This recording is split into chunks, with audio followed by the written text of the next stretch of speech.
नमस्कार दोस्तों, स्वागत है आप सभी का सफलता सीरीज में और हमारे YT channel Hindi selection point पे।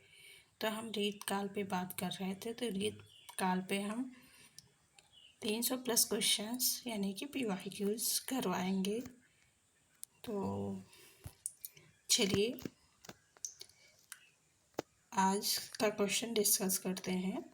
आज का पहला क्वेश्चन है,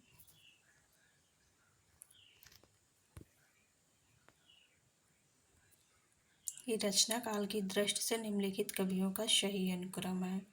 तो सबसे पहले कौन आते हैं? तो यहाँ पे सबसे पहले आ जाएंगे केशवदास। केशवदास का जन्म जो है 1555 में हुआ। ओके। उसके बाद बिहारी। बिहारी का जन्म 1595। ठीक है।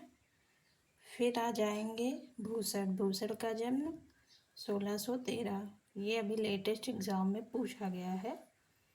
और जो है सेनापति, सेनापति का हो जाएगा 1589, 89। आप लोग कोशिश करिए कि जन्म वर्ष को लिख कर याद करिए, जिससे आसानी से याद हो जाएगा और इसकी कोई ट्रिक नहीं है। तो चलिए अगला क्वेश्चन देखते हैं। अगला क्वेश्चन है कि निम्नलिखित ग्रंथों को उनके रचनाकारों के साथ सम्मिलित कीजिए। नीचे दिए गए कूट का प्रयोग करते हुए सही उत्तर चुनिए। तो चलिए मिलान करते हैं। तो भाषा भूषण सभी को याद हो गया होगा, क्योंकि रिपीटेड क्वेश्चन है, बार बार पूछा गया है। तो भाषा भूषण किसका है? जसवंत का है। अलंकार पंचाशिका किसका है? रसविलास। तो जो है ए का थर्ड कहाँ पे है? तो यहाँ पे एक ही ऑप्शन में है, यानी कि सी। तो अलंकार 50 का मतीराम का हो जाएगा। और जो है विश्व कीर्तन किसका है? वो हो जाएगा रश्निधि का। और रसविलास किसका है? चिंतामणि का। ओके। तो चलिए अगला क्वेश्चन देखते हैं। क्वेश्चन है कि निम्नलिखित काव्य कृतियों को उनके रचनाकारों के साथ सुमेलित कीजिए। नीचे दिए गए कूट का प्रयोग करते हुए सही उत्तर का चयन कीजिए। तो चलिए देखते हैं। अलंकार प्रकाश है, अलंकार प्रकाश है, अंगदर्पण है, आलम के लिए रतन हजारा है। तो इसमें से सबसे पहले जो रचना हमें आती हो उसे मिलाना चाहिए। तो सबसे पहले हम लोग अंगदर्पण रसलीन की ज़्यादा जानते हैं। ठीक है, एक अंगदर्पण हो गया रसलीन का। तो देखिए बी का फर्स्ट कहाँ पे मिलता है? तो बी का फर्स्ट जो है एक ही जगह पे मिल गया। ठीक है, ऑप्शन बी में ही। तो यहीं पे हमारा ऑप्शन सही हो जाता है। लेकिन चलिए देखते हैं आगे। तो आलम के लिए आप सभी को पता होगा किसका है ये? आलम का है, नाम से ही पता हो जा रहा है। उसके बाद है रतन हजारा। रतन हजारा किसका है? रतन हजारा रश्निधि का है।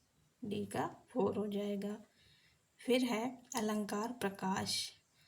अलंकार प्रकाश जो है भूषण का है। ठीक, चलिए अगला क्वेश्चन देखते हैं। अगला क्वेश्चन है कालक्रम की दृष्टि से निम्नलिखित ग्रंथों का सही अनुक्रम। तो कालक्रम की दृष्टि से जरूर एक दो क्वेश्चन बनते हैं, हर एक एग्ज़ाम में बन जाते हैं। तो इसलिए हमको प्रकाशन वर्ष ज़रूर ध्यान रखना चाहिए। जो भी बार बार पूछे जा रहे हैं उसका तो ज़रूरी है। तो यहाँ पे जो है भाव विलास जो है, इसका प्रकाशन वर्ष कब हुआ? तो 1689 में। ठीक है। और जो है काव्य निर्णय, काव्य निर्णय जो है 1746 का है। और रस रहस्य जो है 1670 का है। जगत विनोद 1803 से 1821 के बीच का है। तो सबसे लास्ट में जगत विनोद आएगा, यानी कि ऑप्शन सी और डी कट हो जाएंगे। ठीक है। और जो है रस रहस्य सबसे पहले यहाँ पे आएगा। इसका प्रकाशन वर्ष क्या है? 1670 ईस्वी। तो ऑप्शन बी ही यहाँ पे सही हो जाएगा। चलिए अगला क्वेश्चन देखते हैं कि रीतकालीन वीर काव्य की प्रमुख विशेषताएं हैं। तो यहाँ पे आपको बताना है रीतकालीन वीर काव्य की विशेषता। तो यहाँ पे कौन सा ऑप्शन सही हो जाएगा? ऑप्शन डी सही हो जाएगा, यानी कि पहला, दूसरा और चौथा सही है। तो पहले में क्या है? रासो काव्य की अपेक्षा में अधिक प्रामाणिक है, इनमें तत्कालीन इतिहास सुरक्षित है, ठीक है। फिर है किसी वीर काव्य में फिरंगियों का भी वर्णन किया गया है, ये भी सही है। तीसरा है कि इनमें जो है चमत्कारिक वर्णन और भाषाई खिलवाड़ बहुत है, ऐसा कुछ नहीं है, ये गलत है। चलिए अगला क्वेश्चन देखते हैं। क्वेश्चन है कि रीतकालीन आचार्यों की 3 श्रेणियां हैं, कौन कौन सी हैं वो? तो वो हो जाएगा उद्भावक आचार्य, व्याख्याता आचार्य और जो है कवि शिक्षक, यानी कि उद्गाता आचार्य नहीं होते। ऑप्शन सी गलत है और ये सब सही है। 1, 2 और 4 जहाँ पे आ रहा वो ऑप्शन सही, ऑप्शन सी यहाँ पे सही, उद्गाता आचार्य नहीं होते हैं। अगला क्वेश्चन है निम्नलिखित में से किस कवि ने सतसई की रचना नहीं की है? तो जो है चिंतामणि जो है हमारे, वो सतसई की रचना नहीं की है, जबकि मतीराम, अमीरदास और राम सहाय ने सतसई की रचना की है। तो इस क्वेश्चन से ये पता चलता है कि हमें सतसई जिन जिन रचनाकारों ने लिखा हो उसका नाम अवश्य पता होना चाहिए, क्योंकि ऐसे क्वेश्चन बन जाते हैं। तो मतीराम, राम सहाय, अमीरदास ने सतसई लिखी और बिहारी दास भी लिखे हैं, ठीक है। इन सब की रचनाएं इम्पोर्टेंट हैं, आप लोग देख लीजिएगा वीडियो पॉज करके। तो अगला क्वेश्चन देखते हैं। अगला क्वेश्चन है कि भारत में अंग्रेजों के बढ़ते प्रभाव के प्रति ध्यान आकर्षित करते हुए पद्माकर ने किस राजा के दरबार में ये कवित्त पढ़ा था? कौन सा कवित्त? मीनागढ़ बम्बई, सुमंद मंद राजबंग, बंदर को बंद कर बंदर बसाओगे, कहे पद्माकर कश्यप की कश्मीर को पिंजर से घेर के कलिंगड़ छुड़ाओगे,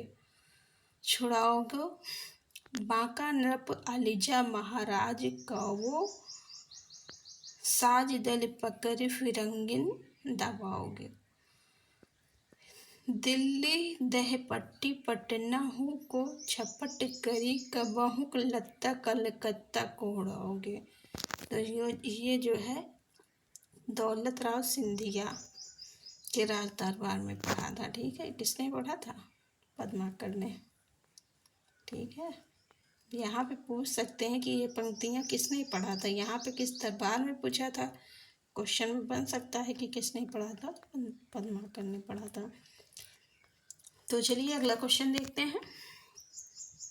क्वेश्चन है कि बाली का शपूत कपिकूत पुरहूत, रघुबीर जु को दूत भरी रूप विकराल को। उपर्युक्त का पंक्तियाँ किस रचनाकार की हैं? तो ये है सेनापति की, ओके। यहाँ पे ये जितनी भी पंक्तियाँ सारी इम्पोर्टेंट हैं। चलिए एक नज़र में देख लेते हैं। केशव के यद्यपि सुजात सुलक्षणी, शिवरन सरस सुव्रत, भूषण वीर नवराजई, कमिता विद्या मित्य, ठीक है। तुलसीदास का है कि गोरख जगायो जोग, भगत भगायो लोग, नियत नियोग सो केल ही छरो सो है। इम्पोर्टेंट है कि ये तो मोस्ट इम्पोर्टेंट है, ठीक है। फिर सेनापति का क्या है? बालिका शपूत कबिकुल पुरहूत, रघुवीर जुगदूत भरी रूप विकराल को। फिर यहाँ मतीराम को कितिक उपाय करो, कहू होत आपनो पियो पर आए हैं, इम्पोर्टेंट है। अगला क्वेश्चन है कि जन्म काल के अनुसार निम्नलिखित रचनाकारों का सही अनुक्रम क्या है? तो यहाँ पे सही बताना है। तो अभी हम लोग देख के आए हैं केशव दास जो है 1555, बिहारी 1595, मतीराम जो है 1617, घनानंद का है 1689, ठीक है। तो यहाँ ऑप्शन ए सही हो जाएगा। अगला क्वेश्चन है निम्नलिखित में से कौन सी रचनाएं केशवदास की हैं? तो केशवदास की यहाँ रचनाएं कौन कौन सी हैं? तो एक रसिक प्रिया और विज्ञान गीता ये है, और प्रयास, विनोद और रस सागर जो है ये नहीं है।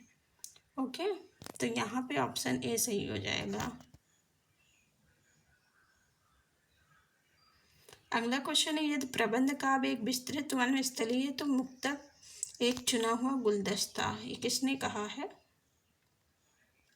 तो ये जो है बिहारी के संबंध में कथन कहा गया है आचार्य रामचंद्र शुक्ल द्वारा। चलिए अगला क्वेश्चन देखते हैं। क्वेश्चन है कि सुजान की अपेक्षा से विराग उत्पन्न होने के बाद रीतकालीन कवि घनानंद वृंदावन जाकर किस संप्रदाय के वैष्णव हो गए? तो ये कई बार आया है, वो है निम्बार के संप्रदाय। ठीक है, अगला क्वेश्चन है कि शिवा वाहुनी के रचनाकार कौन है? तो शिवा वाहुनी जो है भूषण का है। ठीक, ऑप्शन डी सही हो जाएगा। अगला क्वेश्चन है कि आचार्य रामचंद्र शुक्ल ने किस कवि को कठिन काव्य का प्रेत कहा? तो वो है हमारे केशवदास। चलिए अगला क्वेश्चन देखते हैं। ये सारे क्वेश्चन मोस्ट इम्पॉर्टेंट है, इन्हें स्किप करके आप आगे नहीं बढ़ सकते हैं, क्योंकि यहाँ से क्वेश्चन बनते ही बनते हैं। 70% क्वेश्चन यहीं से आते हैं। ठीक है, 30% क्वेश्चन जो है नए होते हैं। नए क्या होते हैं? इन्हीं ऑप्शन से ही बने होते हैं। तो चलिए देखते हैं कि भूषण रीतकाल की किस काव्य धारा के कवि हैं? तो वो है रीतिबद्ध काव्य धारा के। अगला क्वेश्चन है कि कालिदास हजारा की रचना की, तो कालिदास रतन हजारा की रचना किसने की है? तो वो है कालिदास ने। ओके, अगला क्वेश्चन है कि सुजान सागर के लेखक है, तो सुजान सागर के लेखक कौन है? घनानंद है। अगला क्वेश्चन है कि बिहारी शस्यई व फिरंगी शस्यई नाम से फारसी भाषा में एक टीका लिखी गई है, वो किसकी? आनंदीलाल शर्मा की है। बिहारी शस्यई के ऊपर जितनी भी टीकाएँ लिखी गई हों वो मोस्ट इम्पॉर्टेंट हैं, उन्हें ज़रूर पढ़ के जाइएगा, एग्ज़ाम में पूछे ही जाते हैं। अगला क्वेश्चन है अष्टयाम किसकी रचना है? तो अष्टयाम जो है देव की है। ऑप्शन बी सही हो जाएगा। चलिए अगला क्वेश्चन देखते हैं। क्वेश्चन है कि भूषण को कवि भूषण की उपाधि किसने प्रदान की थी? तो हो जाएगा सोलंकी राजा रुद्रशाह ने। ऑप्शन सी सही हो जाएगा। अगला क्वेश्चन है कि गंगा लहरी किसकी रचना है? तो यहाँ पे गंगा लहरी जो है पद्माकर की है। ठीक है, एक अलंकार गंगा करके था, वो आप लोग कमेंट करके बताइएगा, क्योंकि कल की क्लास में ये क्वेश्चन डिस्कस किए थे। चलिए अगला क्वेश्चन देखते हैं। क्वेश्चन है कि बिरह वारिस किसकी है? तो बिरह वारिस बोधा की है। बोधा का जो है उपनाम क्या है? तो बुद्ध शयन है। भाषा भूषण के, ये तो आई होप ठीक है होगी सबके जबान पे, जसवंत सिंह। और यहाँ ये पूछा ही जाता है। ठीक है, भाषा भूषण जो है बहुत इम्पोर्टेंट है। जाति विलास जो है, विलास करके ज़्यादातर रचनाएं किसने लिखी हैं? तो वो हमारे देव ने लिखी हैं। ठीक है, अगला क्वेश्चन है कि किस रचना को छंदों का अजायब घर कहा गया है? तो रामचंद्रिका केशव की है। उनको किसने कहा? तो डॉक्टर रामस्वरूप चतुर्वेदी ने। ठीक, अगला क्वेश्चन है कि सीख लीनो मीन मृग खंजन कमल नैन सीख लीनो जस और प्रताप को कहानी है। ये पंक्तियाँ किस कवि की है? तो ये है ठाकुर की। घनानंद की पंक्ति इंपॉर्टेंट है, अतिशीघ्र सुनो को मार्ग हो है, मती राम का कोई तक उपाय करो। देव का क्या है कि डोल रहे बिकसे तरु एक सु ऐसे रहे हैं नवाई के शीश हैं। अगला क्वेश्चन है कि रीति काल की रीति सिद्ध काव्य धारा के कवि? तो बिहारी हैं जो बहुत ही फेमस है रीति सिद्ध कवि।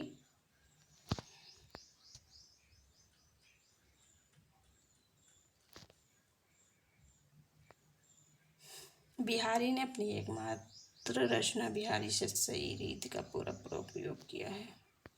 चलिए अगला क्वेश्चन देखते हैं कि भिखारी दास की रचना है, भिखारी दास की क्या है? काव्य निर्णय। ऑप्शन ए सही हो जाएगा। अगला क्वेश्चन है कि वह रस उदाहरण जो रीतिकाल में लिखे गए हैं जितने कि संपूर्ण साहित्य में नहीं लिखे गए हैं। श्रृंगार रस। अगला क्वेश्चन है कि निम्नलिखित में से कौन सा कथन असत्य है। तो यहाँ पे असत्य कथन बताना है। तो केशव रीत मुक्त धारा, यही असत्य है क्योंकि ये रीत मुक्त नहीं है,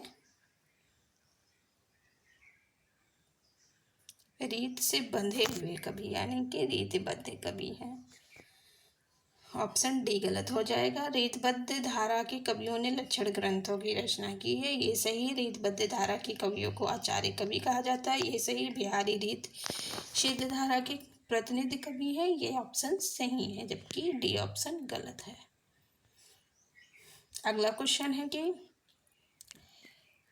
रीत काल की विशेषताओं के संदर्भ में निम्नलिखित में से एक विशेषता गलत है। यहाँ पे गलत विशेषता है वो बताना है, वो भी रीत काल के संदर्भ में।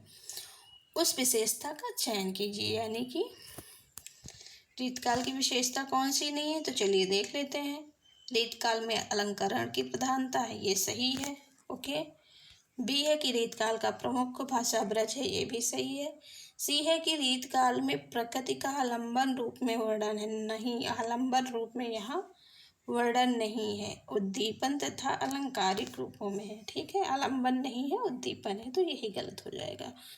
अगला क्वेश्चन है कि रीत काल में लक्षण ग्रंथों की प्रमुखता है, तो ये ऑप्शन सही है, ऑप्शन सी गलत हो जाएगा।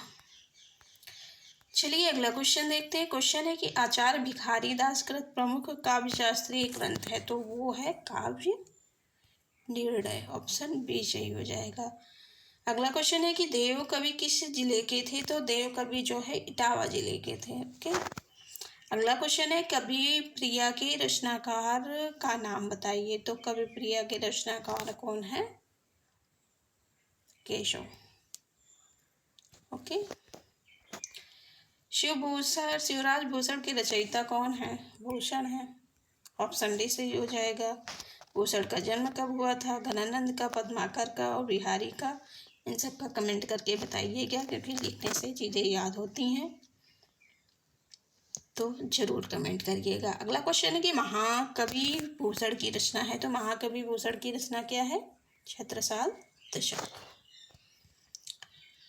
अगला क्वेश्चन है कि रीतकालीन कवियों की काव्य भाषा क्या थी। तो अभी हम लोग विशेषताओं में देखे हैं ना, ब्रज भाषा थी, तो ऑप्शन सी सही हो जाएगा। चलिए देखते हैं अगला क्वेश्चन।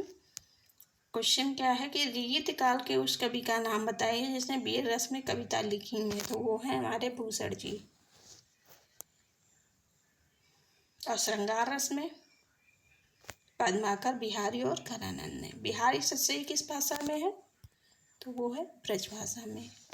रिपीटेड क्वेश्चन है, इसलिए इसे जल्दी करके आगे बढ़ते हैं। चलिए अगला क्वेश्चन देखते हैं। क्वेश्चन है कि सुजान शब्द का प्रयोग किस कवि की कविता में सर्वाधिक हुआ है। तो वो हमारे घनानंद, ऑप्शन सी सही हो जाएगा। इनमें से कौन सा कवि रीत मुक्ति का नहीं है?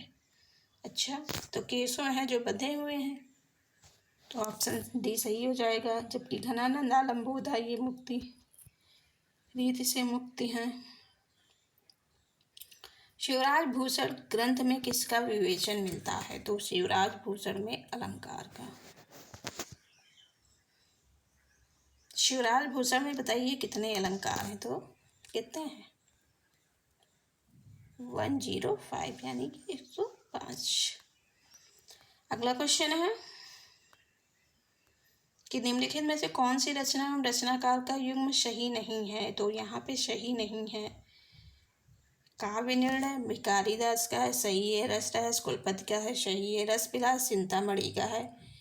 रस विलास, ये ध्यान दीजिएगा क्योंकि विलास करके सबसे ज़्यादा जो है कृति देव की है। ठीक है, तो यहाँ पे रस विलास चिंतामणि की है, इम्पोर्टेंट है।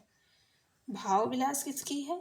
तो भाव विलास जो है किसकी है? देव ने विलास करके ज़्यादा लिखा ना, तो देव की ही है, केशव की नहीं है। ठीक। अगला क्वेश्चन है कि निम्नलिखित में से किस कवि ने सतसई की रचना नहीं की है? तो यहाँ पे सेनापति हो जाएंगे, जबकि मतीराम बिहारी वृंद, राम सहाय ऊपर हम लोग देखे थे ना, ये लोग जो है सतसई के रचनाकार हैं। अगला क्वेश्चन है कि रीतकालीन साहित्य पर किस काव्य शास्त्रीय परंपरा का गहरा असर है? तो वो है संस्कृत। अगला क्वेश्चन है कि रीत काल में कवित्व सवैये के साथ और क्या लिखे गए थे? तो वो है दोहे। ऑप्शन सी हो जाएगा। अगला क्वेश्चन है कि इनमें से किस कवि ने प्रबंधात्मक वीर काव्य की रचना की है? ठीक है, तो हमारे वो हो जाएंगे पद्माकर। ऑप्शन सी, पद्माकर भट्ट सही हो जाएंगे। अगला क्वेश्चन देखते हैं। क्वेश्चन है कि प्रबोध पचासा ग्रंथ के रचयिता कौन है? तो प्रबोध पचासा जो है पद्माकर का है। इनका अगर विषय वस्तु कहीं पे हो तो वो जरूर देख लीजिएगा, इम्पोर्टेंट हो जाता है। अगला क्वेश्चन है इनमें से किस कवि ने सतसई की रचना नहीं की है? तो बेनी प्रवीण ने नहीं की है। यहीं से अगर आप लोग चाहें तो सतसई वाले जितने भी क्वेश्चन आ रहे हैं वहीं से आप लोग जिसने की है उन रचनाकारों को नोट कर सकते हैं। जैसे यहाँ पे रसनिध, वृंद और भूपति आ गए हैं, तो ये नोट करके करते चलिएगा तो आपका सतसई वाले सब कंप्लीट हो जाएंगे। चलिए अगला क्वेश्चन देखते हैं। क्वेश्चन यह है कि जन्मकाल के अनुसार निम्नलिखित कवियों का सही अनुक्रम क्या है? तो जो है बिहारी जो है कब पैदा हुए, इनका तो पता ही होना चाहिए क्योंकि ये बहुत ही फेमस है। तो वो 1595 में। ठीक है। देव का 1673 है, भिखारी का 18वीं शताब्दी 1750 की, पद्माकर जो है 1753, यानी कि ऑप्शन ए सही हो जाएगा यहाँ पे। ठीक है, ये जो है 53 में, 1753 में हुए, 1750 में हुए, 1595, देव कितने में हुए हैं? 1673 में। अगला क्वेश्चन है कि अंग दर्पण किस कवि की रचना है? तो सबको पता हो गया होगा, ये है रसलीन की। कब लिखी गई? 1737 में। ठीक है। अगला क्वेश्चन देखते हैं कि पानिप अपार घन आनंद उकित ओछी जतन जुगत जोन कौन पे नगपति हैं। ये जो है उक्त काव्यांश पे कवि क्या कहना चाहता है? तो यहाँ पे जो है नायिका की सौंदर्य की तुलना में मेरी उक्त निकृष्टि है। ऑप्शन सी हो जाएगा। अगला क्वेश्चन देखते हैं। जन्मकाल के आधार पर निम्नलिखित रचनाकारों का सही अनुक्रम। लगभग क्वेश्चन ऐसे यूजीसी नेट में पूछे गए, लेकिन अब कब किसी भी एग्ज़ाम में एक या दो क्वेश्चन ऐसे आ जाते हैं जन्मकाल के आधार पर, प्रकाशन वर्ष के आधार पर जो है क्रम से लगाइए, ऐसे क्वेश्चन बनते ही हैं। तो चलिए देखते हैं। केशव सबसे पहले यहाँ हुए 1555, सबको याद हो गया होगा क्योंकि केशव हर जगह रहते हैं, इसलिए रहते हैं क्योंकि ये कठिन काव्य के प्रेत हैं। ठीक है। और सेनापति जो है 1589 में, चिंतामणि 1609 में, भूषण भी कई बार आ चुके हैं, ये भी इम्पोर्टेंट है, 1613 में। तो यहाँ पे ऑप्शन सी सही हो जाएगा। आज का ये लास्ट क्वेश्चन है, फिर आगे के क्वेश्चन कल डिस्कस करेंगे। तो यहाँ पे है कि रचनाकाल के अनुसार निम्नलिखित कवियों का सही अनुक्रम, फिर वही है। तो अभी चिंतामणि का हम लोग देख के आए, भिखारी का भी देख के आए। भिखारी दास का जन्म कब हुआ है? भिखारी दास का भी हम लोग देखे थे, तो वो 1750 में हुए हैं। ओके। और जो है चिंतामणि का भी देख के आए हैं, वो 1609 में हुए हैं। देव जो है 1673 में हुए हैं। ठीक है। और जसवंत सिंह का तो यहाँ पे हो जाएगा 1609 में पहले चिंतामणि हुए हैं, तो सबसे पहले तो हमें लग रहा है यहाँ ऑप्शन बी सही हो जाएगा। ऑप्शन बी क्यों? ऑप्शन बी नहीं है, ऑप्शन डी है, क्योंकि उसके बाद जसवंत सिंह है। जसवंत सिंह का जो है 1626 है, यानी कि ऑप्शन डी हो जाएगा। ठीक है, तो आज का सेशन यहीं पे समाप्त करते हैं। अगर क्लास अच्छी लगी हो तो लाइक सब्सक्राइब करना ना भूलें और सफलता सीरीज से अवश्य जुड़ें। Thank you so much.